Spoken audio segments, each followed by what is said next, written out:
আসসালামু আলাইকুম ওয়া রাহমাতুল্লাহ। প্রিয় দর্শক ভাই ও বোনেরা, আশা করি সকলে ভালো আছেন।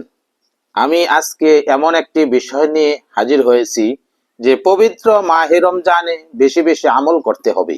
কেননা ইবাদতের সবচেয়ে বড় মৌসুম হলো রমজান মাস। এই মাসে প্রতিটি আমলের প্রতিদান যেমন হাজার গুণ বেড়ে যায়, তেমনি একজন মুমিনের জন্য সব গুনাহ থেকে বেঁচে নিজেকে একজন মুত্তাকি হিসাবে গড়ে তোলার সুবর্ণ সুযোগ হয়। সারা বছর আমাদের থেকে যে ত্রুটি বিচ্যুতি হয়, সেগুলোকে আল্লাহ তাআলার কাছ থেকে ক্ষমা করিয়ে নেওয়ার মুখ্যম একটা সুযোগ হলো রমজান।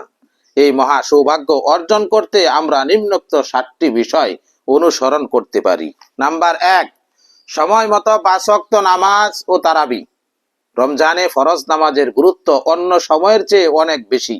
এছাড়া সুন্নতে মুআক্কাদা হিসেবে তারাবির নামাজ অত্যন্ত সওয়াবের কাজ। রাসূলুল্লাহ সাল্লাল্লাহু আলাইহি ওয়াসাল্লাম বলেছেন, যে ব্যক্তি ঈমানের সওয়াবের আশায় রমজানের রাতে কিয়াম করবে, তার পূর্বে সব গুনাহ মাফ করে দেওয়া হবে। নাম্বার 2, বেশি বেশি কোরআন তেলাওয়াত ও চর্চা করা। রমজান হলো কোরআন নাজিলের মাস, তাই এই মাসে কোরআনের সাথে সম্পর্ক গভীর করা উচিত।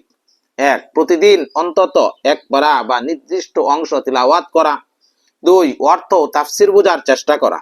3, যাদের সহিহ তেলাওয়াত জানা নাই তাদের শেখার চেষ্টা করা।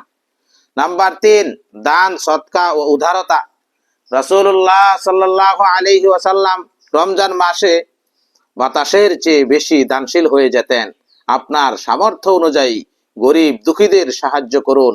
যাকাত ফরজ হয়ে থাকলে এই মাসেই তা আদায় করার উত্তম সময়। নাম্বার 4, ইফতার করানো ও মেসওয়াক করা। অন্যকে ইফতার করানো অনেক বড় সওয়াবের কাজ।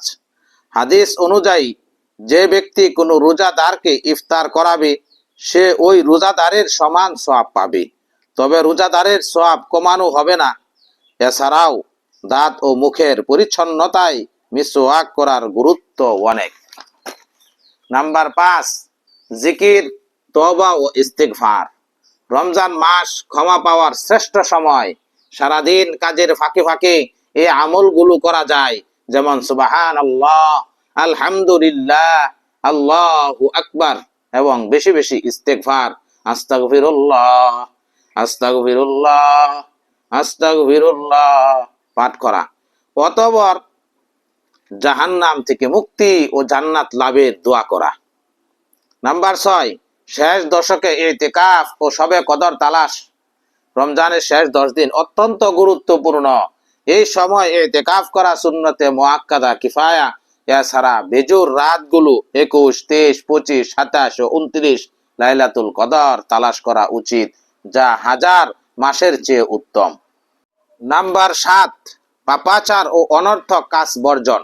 রোজার মূল উদ্দেশ্য হলো তাকওয়া বা ক্ষুধাভীতি অর্জন। তাই শুধু না খেয়ে থাকলেই রোজা হয় না। কয়েকটি বিষয় ত্যাগ করা, যেমন মিথ্যা বলা, গীবত করা ও ঝগড়া থেকে দূরে থাকা, এবং চোখ, কান ও জবানের হেফাজত করা, এবং অহেতুক সোশ্যাল মিডিয়ায় বা মোবাইল ফোনে বা ফেসবুকে সময় নষ্ট না করে নষ্ট করা থেকে বিরত থাকা।